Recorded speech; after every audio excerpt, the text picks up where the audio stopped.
Hello and welcome to another episode of A Conversation with Antuan Vance. This episode, we are talking to Villimey Mist.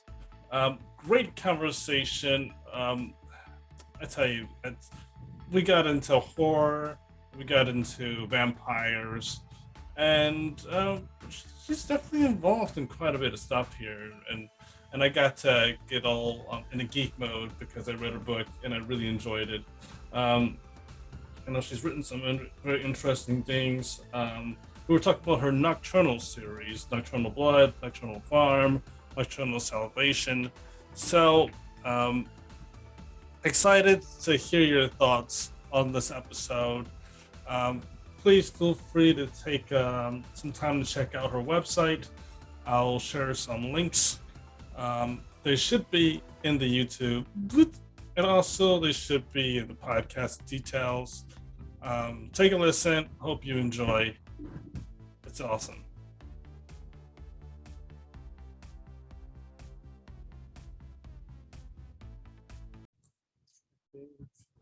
Hi, Hello. How are you doing today? I'm good. How are you? Fantastic.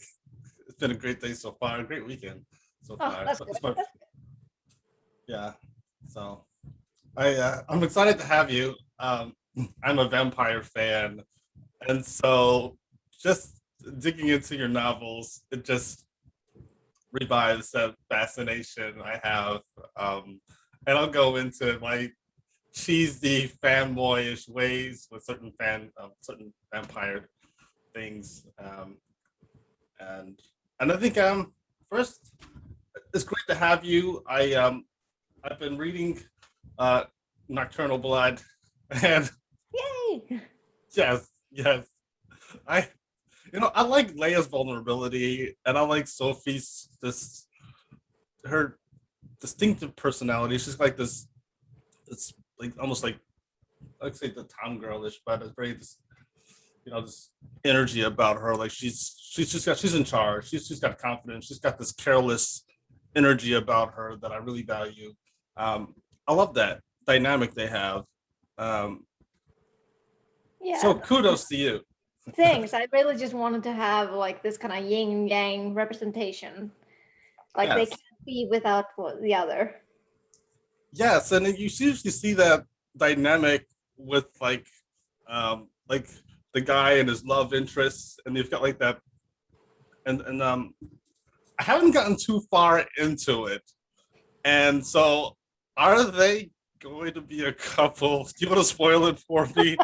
like, I'm not gonna spoil anything because I'm usually so bad at trying to keep spoilers away from people that I've been pretty restrictive with myself, and I actually am quite proud of that. like that's a good thing to do. That's great because you want them to get to that moment on their own where they're just like, "What? Wait, I had a feeling," Yeah, but seeing it come to fruition is different. Yeah, yeah. yeah. So, one of my first questions is, what inspires you to write vampire stories? It basically stems from the fact that I've kind of been into vampires since I was little, like since I first came in, like since I first watched Bram Stoker's Dracula. Hmm. So it was the one that Coppola had directed. It was a brutal one. For some reason, I remember seeing the tape and seeing the back photo and just this photo of Anthony Hopkins carrying three heads, like chopped off heads. It really intrigued me. And I'm like, okay, why and how? And I need to know. Right. Yes. A I watched visual like it. that. Yeah. Yeah, so I watched it and I think I was like, what, 9 or 10? It's not definitely not like a film for kids, but I blame my older brother for introducing me to horror like really, really, really early on in my childhood. Hmm. So for me, it wasn't that much of a big deal. But I just really loved how Gary Oldman managed to portray Dracula. He was this kind of suave, creature that was really charming at the same time, but then if you blinked and then you saw his predator side, that he was a vicious creature that it would just attack without mercy and without any kind of bias or anything like that. And that was also what really fascinated me, like there are creatures like this available. And of course, I mean, according like you can find any kind of folklore regarding vampires all around the world, and that's also one of the things that fascinated me, like, okay, there are myths about this creature all over the world, and I really want to focus and explore more of it.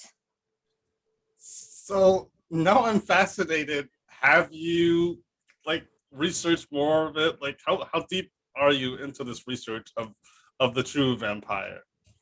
Not that much as I would like to. I will probably be doing that for the like as I go on in my Nocturnal series. I have actually planned it to be a 6-book series, I think.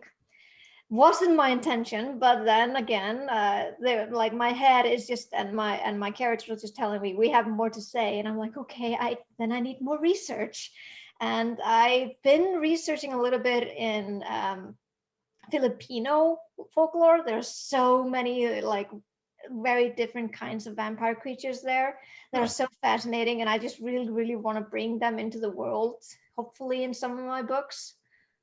So that's about as far as I've have. Yeah. So there are different kinds of vampires in your story. They're not all the same. There are different variants.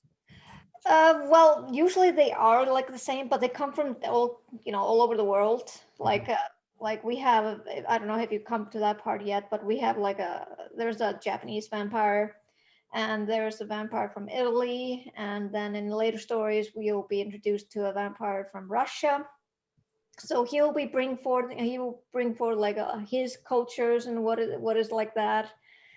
And I might explore a little bit. Like I said, I try to keep them more on the human side, like they look more humanoid, because that's Mhm. how they, Blend manage in. to blend in with Yes. the humans. But I might maybe go into some of the more distinguishing features that can be found in other folklore. Huh. Like they sort of magically like peel off that human layer just Yeah, for a moment so you can like see behind the veil yeah, and see like that the true mystical creature, which is yeah, terrifying. yeah. Nice. I like that. Um That's really what I just want to do with my vampires. I just want them to be like, okay, you look at them and they're like, oh, they're just normal. And then, if you turn away, they will just rip up your throats. That's what I want my, like, how I like my vampires to be, this kind of terrifying creatures that you really can't trust. yeah, and I got that when you introduce Sophie as a vampire. Like we see her as like this cutesy teenage girl. And then she has to go off to Canada. And then all of a sudden, next time we see her, she's ripping into someone's throat and laughing about it. And Yeah. it's like, well, that escalated quickly. Yeah, that was actually my thought when I was writing it. I was like, okay, she needs to come with an impact. And I was like, yeah, what if she kills someone in front of the main character? Yep, that's about it. Yeah, that sounds great. And I like that because a lot of time we get into these other the more popular ones like Twilight and Vampire Diaries, and I didn't watch too much True Blood, just a little bit, but you have this like they try their very best to shield human from their true nature, and you're just like not gonna do that. Well, yeah, well, when it comes to the rest of the vampires in my world, they are actually trying to, not let the humans know about their existence. But Sophie, she's kind of like a rogue person. She's like, I don't give a shit. And Yeah, she basically does what she wants because, she doesn't have anyone. There's no one to, kind of rule over her. And she's like, no, nah, I'm here to meet my friend. I'm sorry that I had to kill someone in the meantime, but I'm just here to meet my friend. yes, yes. Um, is there like a policing body that within the vampire community in your universe? I'm sure that might be a spoiler too, but is there a policing body of vampires that kind of like keeps an eye out for the stuff, kind of like the Volturi, or? Yes. Like it had, like it is how I did it, like how I created my world, vampire world, is that it has kind of like this kind of factions. So there are factions all around the United States, and there are also factions all around Europe and in Asia. And there are these elders, like similar to what people would probably think about the Volturi in Twilight. But I kind of actually thought of that when I was inspired by Blade, the Council of Elders in Blade. Yes. So it's kind of like, if you think about it like that, they are the ones who kind of like take charge of what is happening, and they also are the ones that check on the faction leaders to see like if everything's under control. The faction leaders also try to provide their brethren with like housing and with blood if they can't go out to hunt, and if they don't want to hunt, I mean, it's their choice. And they also, if some members of the faction make a mess, which is kill indiscriminately and just make a really bloody mess, they will also try to take care of it by wiping out what just happened. Right. Yeah, they gotta clean up. They're like the vampire Men in Black. Like, Yeah. like you don't remember what just happened. Yeah. Awesome. They literally do that, actually. This is what I kind of picked on from Dracula, because he has this charm and he can charm people, and my vampires have that as well. I think that's a great quality to have. It's a great skill to have because it also cuts down on the body count. Because if you can't erase their memory, you kind of have to erase them in order to prevent them from speaking up more, and it just adds bigger like body count. Yeah. Exactly. I like that. I love that. I'm a fan of vampires, and it's fun. I'm glad you mentioned Blade because sometimes I completely forget about him. I'm just like, he's epic. It's one of my favorite vampire movies, so I will definitely say that I was inspired by him. Yeah. You think like the Wesley Snipes Blade? Yeah. Oh yeah, he was hardcore. Like he was just like intense. Oh wow. I've gotta watch that movie now. It inspired me to watch Blade because he was lethal with that sword. Oh yeah. I definitely did watch the second movie. A lot of people have given the second movie and the third movie like a lot of bad rap, but I really enjoy them because they're so brutal. Yeah. Well, I think sometimes it has like that sequel feeling. Once you watch the first episode or the first movie, you're just like enamored by it. And then they're like, we have to make another.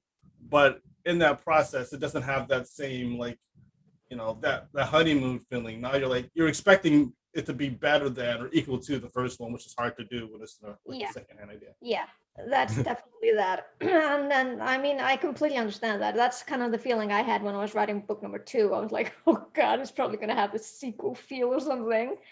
But some people have mentioned that, which of course I completely understand. Some people have not said that. And I was like, okay, I'm doing something right, I guess. Yes. If you can write a sequel and then not have that feeling, you've accomplished something incredible, I think. Yeah. You're like, there's like this, your Empire Strikes Back kind of. Yeah. I mean, it's hard to find like a movie that kind of like where the sequel is better than the first movie, but there are some out there. Yes, there are. Yes. So, you mentioned Dracula. What major franchises would you say like are your favorite vampire sagas? Like of all the ones out there, like which one do you like? Would you like binge if you had like a free day to do it? Well, that's kind of the thing. I actually like the ones by I think his author name is was it David Pennington or something? That he wrote 99 Coffins, like that series with Laura Hall. I think the character's name was. It's like a brutal representation of the vampires, and the main protagonist is a woman, like a police officer. Mhm. And how he depicted the vampires are really different from what you would see, of course, from Dracula. Like they are kind of like these. They're similar to the vampires from The Strain. So they're like they don't have any body hair, and they have like this rows of teeth. Kind of look more like monsters than humans, which is also, I mean, is a refreshing take on the vampires because of, like I said, in various folklore they are depicted like that. Yeah. So I'd say I'd definitely binge on that. I would also read definitely I would reread and reread it again 30 Days of Night, the graphic novel. Yeah. And well, I mean, I would watch any kind of Dracula movie. One of my favorites is actually a comedy that I that I can quote just from the top of my head. It's a Mel Brooks movie called Dracula Dead and Loving It. Yeah. But when it comes to like other stories, the thing is, the reason why I decided to write Nocturnal Blood and then basically the Nocturnal series was because I felt like most of the vampire stories out there, they have kind of been leaning into the paranormal romance. Mm-hmm. Yeah. And that's not really my thing. I don't like the fact that they kind of have to depict the vampires as this kind of tortured person who's like, oh, I'm so sorry, but I have to drink blood and stuff. And there was this woman who was like, oh, I can cure you from that, and I don't like that. So I can't say that I would binge True Blood or Vampire Diaries or Twilight, God forbid. So I'm more, because I'm a horror writer and I've been brought person I see, they have to be brutal, they have to be gory, they have to be like, you have to kind of relate to them, but at the same time, see ya. You kind of blinked out for a quick second there. Just gotta make sure that our connection's good. I think it's funny what you said because I'm a romantic. So you're like, I hate that. And I'm just like, that is so me. Like I have like in my bookcase, I've got like all four of the Twilight novels. and, and I've had the Vampire Diaries on repeat. I watched that series and the originals like twice, three times. I love that you said that because that's just hilarious. Yeah, I mean, because everyone has their own taste, and I'm definitely not gonna badger anyone for liking these books or anything like Yeah, that. It's just it wasn't my cup of tea, and so I wanted to shy away from it. absolutely. Yeah, and I like that. It's good to have variety. Yeah, For instance, you mentioned the hairless vampire, and my brain went to like Nosferatu. yeah, I'm yeah, sure you've seen that. Yeah, that's kind of what you were going towards, right? yeah. Yeah, yeah. So I like it's good to have a variety to fit, all these different preferences. Um, and you've got Blade, which is action and intensity and fighting, and I like the brutality too because that is like the true monster element. If a Yeah. monster's gonna be a monster, it's gotta be a monster. Like same thing with werewolves. There are some lore that has them as less ferocious, but a werewolf, it is when moonlight strikes and you've got that full moon, that thing's like it's blood time. Yeah, exactly. It's like they don't have like their own thinking. It just goes into berserk mode. Yes, yes, yes, yes. So, when you were designing vampires, I know you did research, but were you strict on lore, or did you decide you were going to kind of like branch out and bring your own like creative energy to it? Did you create your own lore to vampirism, or what's the? I kind of like went with like different directions. I try to, take inspirations from what I appreciate and what I love about the lore, and while also trying to create like this kind of own unique a version of it with Yeah. me, with my vampires. For example, what kind of differs from like if you would read any other vampire book? I hope, I don't know. Haven't had time to read so many books at the moment, but yeah. With my vampires, for example, if they are hurt, like really hurt, or if they go without blood, like without drinking blood for like a good amount of time, they enter a state what is called the feral state. Ah. And like you can see that like there's a physical change in their facial features, especially in the eyes. They go completely black. And if they enter the feral state, that's when they just go completely berserk and they will just kill whatever is in their path. We're not talking about just drinking. We're talking about just ripping pieces of people apart. Wow. Yeah. That's intense. Yeah, I guess they become feral. Yeah. And they're just yeah. and it doesn't matter how they know you, if you're their friend. It's like once they've reached that point, it's like, yeah. Do they stay in that point? Or does it like gorge themselves when they go back to normal? Until they consume blood, like enough blood that they feel sated, they will revert back to their normal selves. Nice. Yeah. Whew. And there was also this, I decided to connect because I love zombies as well. Mm-hmm. I decided to have a little bit of connection to that as well, in the part that vampires, they, like I said, they have so many rules, and this is the part why Sophie left, because she hates having these rules. Is that if, for example, if a vampire completely drains a person, they have to remove the head, because if they don't, they will create what is called a ghoul, and that ghoul will be like roaming around and eating whatever he can find until it's killed. I love that. That's great. That is so cool. So, like, a vampire can create a zombie. Yeah. That's excellent.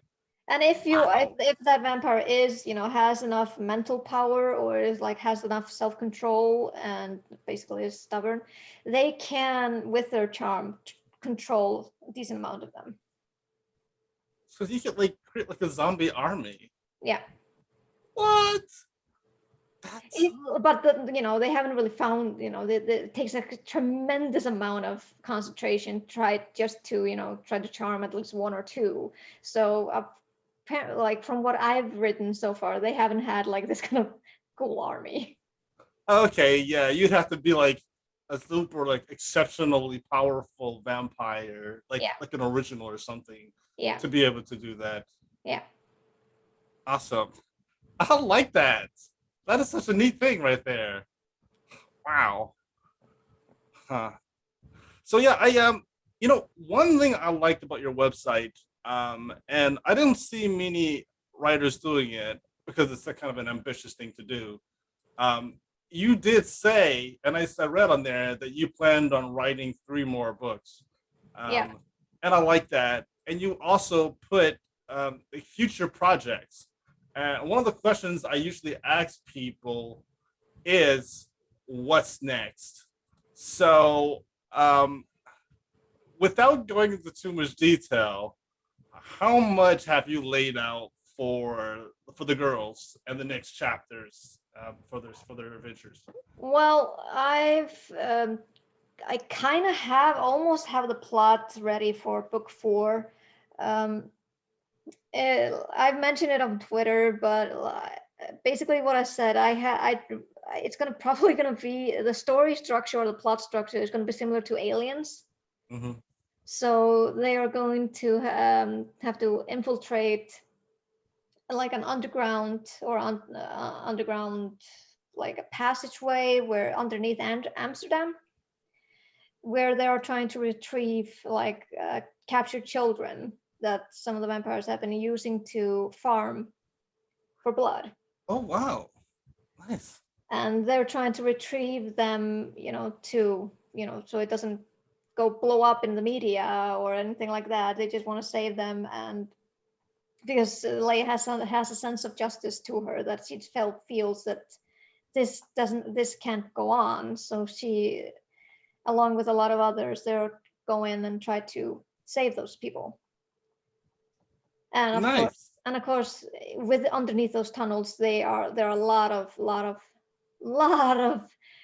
dangers for them. I can't go too much into it, but if you think of the story structure in Aliens, you'll get an idea what's going to happen. Excellent. Yeah. You go digging and you're gonna find some stuff you didn't want to see, and Yeah. we might even find some monsters they didn't want to find, right? Yeah.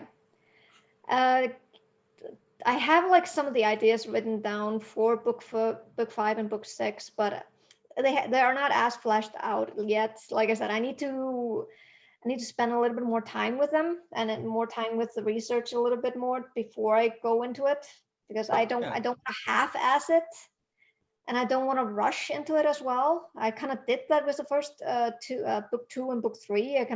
I wrote them in like in a year, and kind of screwed up with my creativity, and I felt a little bit of a burnt out. So I'm just gonna focus on something else in the meantime. But like I said, it's like the stories are not over. I'm still planning on finishing the 6-book series, but in the meantime, I'm focusing on short stories. I'm probably gonna publish next year my short story collection. Yeah. And I'm also focusing on doing a splatter Western horror story with my friend. We're co-writing it together. Co-writing. I've never done that. I've never. That's got to be quite a project. How does that feel doing co-writing? Because I've never had that. As long as you find someone who is like on the same wavelength and also recognizes your voice and your writing, then it shouldn't be that much of a big deal. I'm actually fortunate enough that my friend who's writing it with me, he has been like kind of with me as I was writing the Nocturnal series, and he actually did the interior art or the interior illustrations for book 2 and book 3. Hopefully he will go and do the full book 1, because it kind of feels incomplete if I don't do all of them.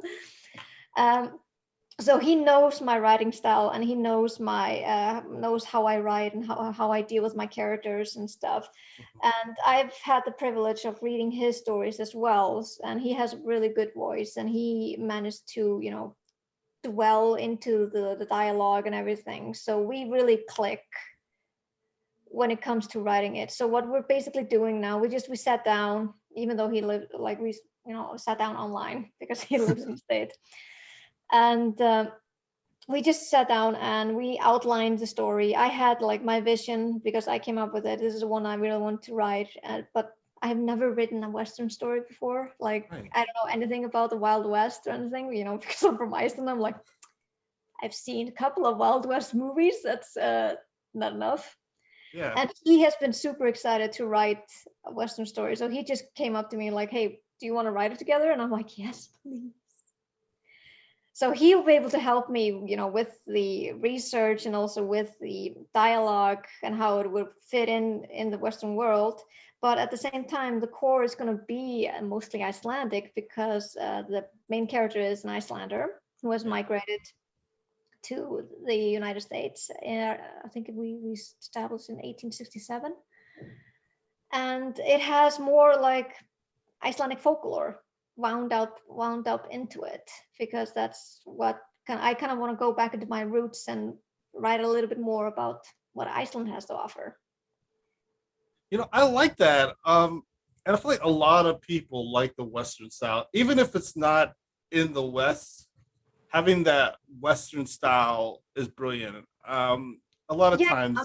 And it's super popular right now. Like splatter westerns, they are getting really popular, and you just do a lot of creative stuff with it. I read a story where it was just one focus on just this one place, and it just got so brutal in this just one place.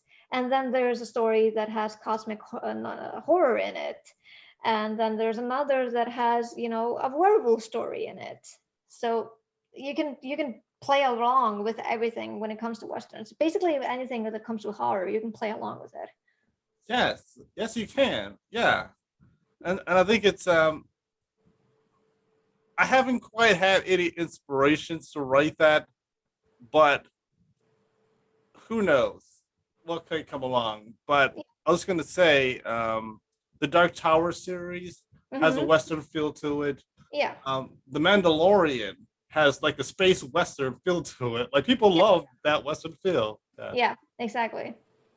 So that's wow. You're really deep into horror, and I like that. What?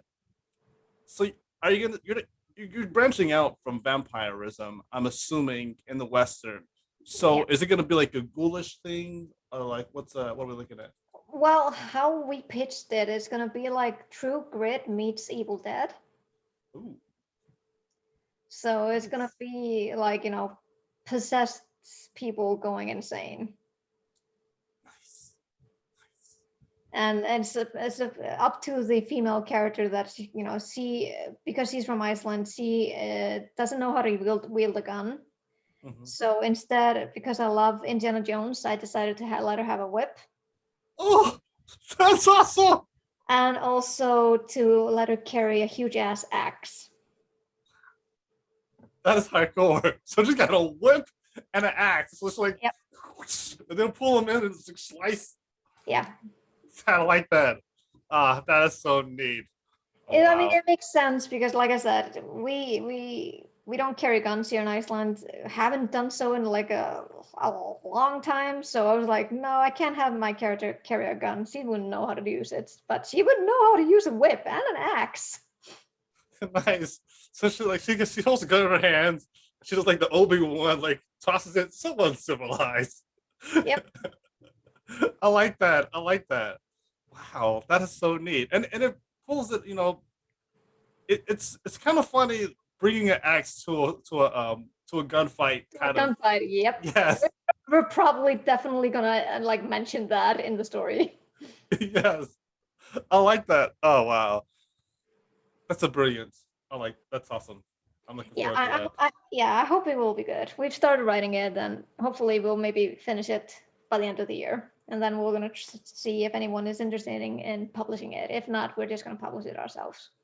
Absolutely, yes. Story like that. I feel like I like that people are doing that now. They're not feeling so like shackled to the idea of traditional publishing, because it allows voices to get out there and good stories to be told without being like filtered through the assumption that it's going to sell, that it's going to be great, because there are a lot of stories out there that you come across and you're like, had this, if it got enough rejections, we never would have seen it. Yeah. And that would have deprived the world of some beautiful stories. So yeah, I agree. Yeah. I also like the fact when it comes to the self-publishing that you have like the total control over your own work. Yes. And you can decide like how the cover is going to be, and if you can hire an editor, and you can just decide your own deadline, so you're not in as much of a panic. That's true. Yeah, that's right. And you also have complete control over the story. Like no one's telling you how to write your own story. Like this is your vision, and you don't have to ask your parents if it's okay. No, exactly. But it's also nice to have like if you have an editor that knows that it's your own story, but still helped you along to make it better. Yes, that's true, and that's a big difference. Yeah, it is. That's awesome. Why if people are, if they have a hard time like affording an editor, I would always recommend that people get a lot of beta readers or critique partners, just so you can have a second pair of eyes to like take a look at your work, because you won't be able to catch the mistakes unless someone else, mentions them. 100%. Yes, I agree with that. And even after that, you can still like, you can have like 5 eyes on it. You can have 8 eyes like the spider, but you'll still miss like those tiny little things. Tiny little typos. It's so annoying. Yes. Oh my God. I had one it's kind of embarrassing, and it's kind of a publishing related because I guess on the page it didn't look like that, but there is one page with just one word, and I think it's because of like the way the How it was formatted? yeah. So it's like I'm like no, Yeah. eh, it's just one page, you know. Yeah. I mean, if it would happen in every other page, I think I would be a little bit annoyed. So yeah, but I think it's great that you're gonna put that out there. And Yeah. I think it's awesome that you're able to collaborate with someone. I hope that I can find someone that I can collaborate with on a project just to kind of do it. You know, I mean, I've it's definitely worth to try. I usually when we start before we started writing this story together, we collaborated on a short story first, huh, and we managed to see like after this short story, like doing this short story, that we managed, we had this kind of like camaraderie, and we had this understanding, and we knew where each of the parts were supposed to be, and it worked from there. So if you manage to find someone, I would definitely recommend checking with the short story first, see how it goes. yes. And the way that works, I'm guessing, is you write a part, they write a part, then you both read each other's parts, and you kind of like Yeah, shape it. yeah. And we kind of leave notes like okay, so we're done with this part. So I was thinking maybe we should do like this and this and this, and then we try to work it through that. Of course, we don't do like we don't do exactly as we say it, but like if you know the feel of how it's gonna feel, Hmm. the flow and the characters and what the character's intention, then I don't think it's not gonna be that hard. You know, actually, you just saying that reminded me of something. I used to be part of a Star Trek role playing game, and in doing that, I did have a really good friend, and we, we each were a character, and we each wrote like our dialogue and our reactions, but it was kind of similar. Not exactly like writing like a short story or like crafting from like beginning to end, outlining all that stuff, but it was kind of close. So I see what you mean, Mm-hmm. and that was a lot of fun. Yeah, it definitely is. Awesome. So I'm gonna keep an eye out. Keep me up to date on that Western horror.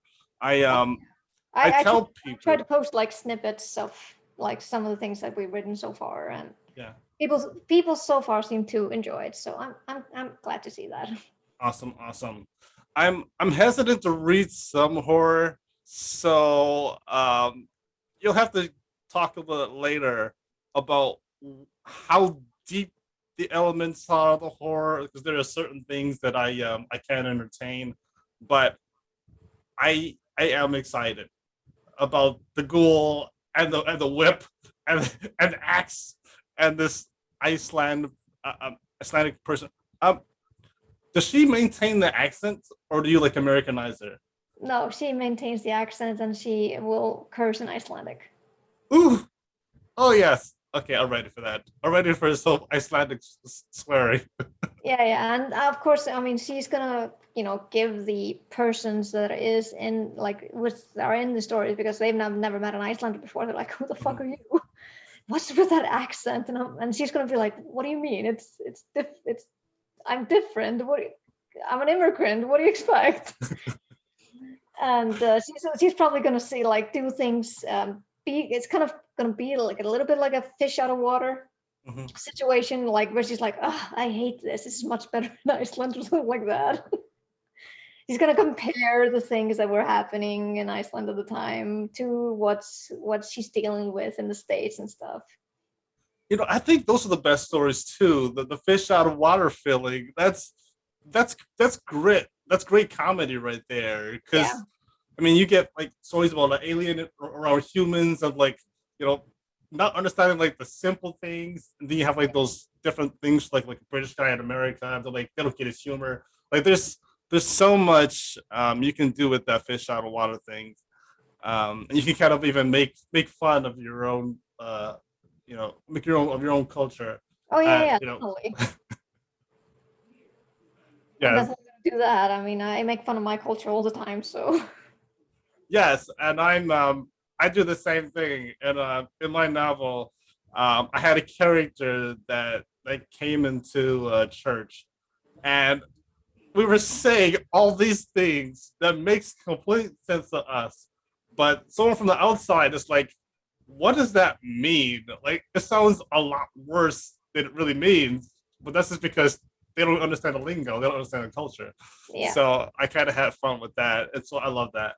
Um, yes. So when you mentioned that Western horror, I started thinking I would love to visualize that. I would love to see that, like a Netflix series of this Icelandic lady going into this town and fighting these possessed people and wielding her axe and knocking them out. So I'm gonna ask a question that commonly ask authors: If you could, if you were approached and someone offered you a chance, um, what platform would you like to be on, and would you like to write the screenplay, or would you have someone else do it? Well, I would probably, I think, go in the direction where it's going now. I think it probably would be maybe a movie. I think, but I have no experience in screenplay writing. But usually, how I visualize my stories is basically through a movie. Mm-hmm. Like I try to like vision it through that end, like end middle, beginning and middle, and then just as like a movie reel. So I might want to work on it as long as I get to have like not supervision, but to get to see how it is done, and to get to Yes, and just to have like, okay, these things are kind of important. Could you have them? It doesn't have to be completely as it is, because the book is always going to be that, and people are always going to compare it to the book anyway. And so I think that's okay. yes, yes. Um, that would be nice to see a movie of that. So you could have like a um, If not a movie, I think I would also like to see it maybe as a graphic novel. oh, I don't hear that too often. I like that. Okay, so and I can see it. I can see the comic, the little bubble. You, ooh, Yeah. nice. I like that. Okay, so I'm just gonna put that out there that we're gonna see maybe in the future a graphic novel, because you've already, like, once you've already written it, all you have to do is find some very crafty, talented artists to put that on page, and that would be so cool to have like a graphic novel Western horror story. If it doesn't end well, actually, because like I said, my friend, he is really talented at illustration, so he might just end up doing it himself. That's awesome. That's awesome. We're definitely gonna pepper it a little bit with his illustrations, for sure. That's great. It's fun when you have someone like that who's multi-talented. They can write and they can draw. That's significant. Yeah, I definitely agree. I mean, I do draw myself a little bit, but not to that level that he is in. Like, I'm more of a hobbyist than he is, like more of a professional illustrator. Well, you're better than me. I mean, I'm terrible at drawing a stick figure. It always comes down to practice and dedication. So basically, that's how it is. Yes, yes, yeah. So I'll start practicing with my stick figures to make them a little less grotesque and go from Just there. a little more dynamic. That always helps. I love that. Uh, wow, awesome. All right. Well, I am so happy and I'm so grateful to have you as a guest. Is there anything you want to share about your stories? Like, because I spent a lot of time talking about the Nocturnal series and vampires, but I saw you also wrote something else called the Banquet, The Banquet. and I'd hate to skip past that because that's another one of your works. So tell me about the Banquet. The Banquet is a short story that I wrote. I actually released it just now in in April, so it's quite fresh. Okay. And it's I was inspired by it through Shirley Jackson's The Lottery. it's one of my favorite short stories. I was kind of introduced to the short story world through her story. I read it when I was in high school, and I think I was the only one who really loved that story. Everyone was like, "Oh, it's so boring." And I'm like, "Did you not see how gruesome it was?" And I kind of was inspired by like these old real life events that has been going on in the world, especially regarding Sarah Everard's murder in Britain.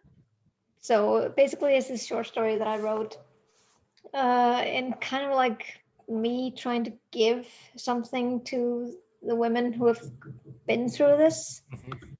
So it's basically, like I said, it's a torture revenge story where women are invited to the banquet, which is a secret annual event, and once they get there they are given the opportunity to accept vengeance on their attackers. Oh, wow. And people have said that it reminded them of Hostel. Oh, yeah. That was a very alarming movie. Yes, so it's kind of like the Hostel, but like in a gothic feel esque. Yeah. And I mean, it's both, well, because when I look at Hostel and I saw the events that were going in there, I was a bit, it was a bit brutal. But in this sense, it's like brutality with the justice associated with it. Yeah. Yeah. There like a character in the story mentions that she tried the regular justice, but they didn't help her. So she was kind of relieved to be given this opportunity to get kind of like a catharsis out of it. So, how far does it go? Like how brutal does she get? Like, how far does she go into it before she's like, I can only do so much? Well, you are in the story. You are kind of followed through the eyes of one sexual assault survivor, and she kind of also experiences what is to be expected through two women who do it first. And how many torture devices did I use? I think I used 4, and all of them being, I mean, torture devices are awful in general. I've kind of used my inspiration when I went to Romania, and I actually went to Dracula's castle. It's called Brand Castle, actually. Huh. And there they had an exhibit on medieval torture devices. And I mean, seeing these that were actually used back in the day, it was kind of horrifying. But it also gave me like this kind of inspiration to use it in modern day society. Yeah. So I used I can't remember what it was called. Like one was called the boot method, and I used the bowl. What's it called again? The brazen bowl, I think it was called. It's basically where you put into a giant iron shaped bowl. You put into it, and then they light a fire underneath, and you basically are roasted to death alive. Oh, wow. And the screams that come from being roasted alive come out through the bull's nose, and it actually is echoed as a bellow. Holy cow. Yeah, and I also used the what you can see on the cover itself. It's called the Pair of Anguish, and it's this torture device where it's kind of shaped in like a pear, and it kind of has like this kind of crank. And this was used on women actually, and it was either inserted in the mouth or down there, and then they cranked it until it bloomed like a flower. Oh my goodness. Yep. Holy cow. Yep. Goodness mercy. Yeah, that sounds excruciating. Especially down there, I can imagine. Yeah. Goodness mercy.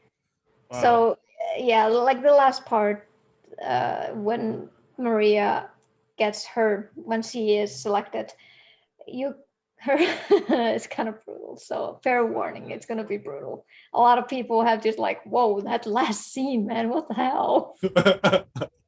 But like, this is too much. I have to put the book down. Like, I'm having nightmares now. I mean, when I started writing it first, I tend to be an underwriter, so I don't put that much information at first until I get like a second pair of eyes who could see like, hey, you can put a lot more into it. And I gave it to my friend, and he looked over it, and he was like, you can do a whole lot worse. You need to do worse. You need to be absolutely not caring for the guy that she's torturing. And I'm like, that's a good point. I'll go right into it. Literally, in this case. Yep. Wow. Well, that sounds intense. Is that short story? Where can it be found? Is it like printed? No, it's an ebook. So you can, yeah, it's available on Smashwords. Mm-hmm. I decided to go with Smashwords instead of Amazon because it has, all the formats available, and I just wanted to see how well it would also do outside of Amazon. Yeah. But yeah, it's available there in all formats. And when you buy a copy, I've said, and I still stick by it, that all the proceeds that go from the story, they will go to a local Icelandic charity called Stigamot, and it's a charity that helps victims of abuse. Yeah. And I just throw all the money there to them. That's awesome. I love that you do that. That's beautiful. Yeah. I felt like this is like, even though I was doing the story was kind of my kind of catharsis as well, but also giving some women something to read. Maybe they might find it appreciating, but at the same time I felt that it wasn't enough, so I decided like, no, I'm gonna give all the proceeds to charity. Awesome. Well, I truly think that's a wonderful thing, and I'm sure they appreciate it, they value that, and hopefully the book gets a lot more support with people knowing that. Of course, it's not for those with a weak stomach. So for those that are able to, like, at least until that last scene, enjoy the book, that'll be great. Do you put like a disclaimer, or do you just let them just go there and find it? I actually forgot to put a disclaimer, but yeah, if you are, there is content warning there, definitely, because it is mentioned, like rape is mentioned there, and a little bit of post-traumatic stress disorder, and torture. Yeah. Wow. All right. Well, yeesh. But awesome. I mean, it's a short read. It's only about 7,500 words, so it's a short read. But I still think even though it's short, it still packs a punch. So it's kind of like similar to my own character here. I mean, I'm small, but I still pack a punch. I like that. Yes. A fun size fighter. Yep. Awesome. Well, thank you for coming on my show, joining the conversation. Thank you for putting up with my unexpected technical issue. It's fine. It happens to everyone. Thank you. Yes. I'm just glad that you wanted to have me on the show. It's nice. Yeah, absolutely. And I'd love to hear more about the Nocturnal Series as you continue on.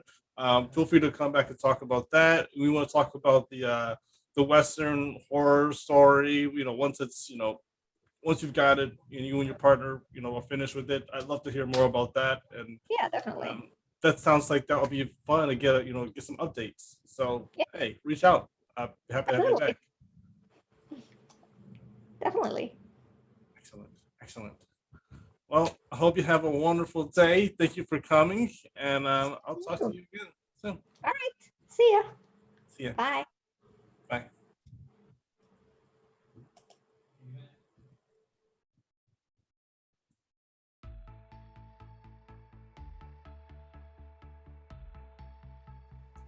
All right. So, just had a great conversation with Villimey, and there was a tiny little glitch in our video. During the interview, surprisingly, I had blue screen of death. So a slight portion of our interview was cut apart. But I was able to get my system back up and pick up where we left off. But you might see a little bit of an edit there because I had to find out where we left off in an interview and then pick up from there. You know, technical issues, they happen sometimes. But I hope you enjoyed the video. And thank you so much for another episode of, for listening to another episode of A Conversation with Antoine.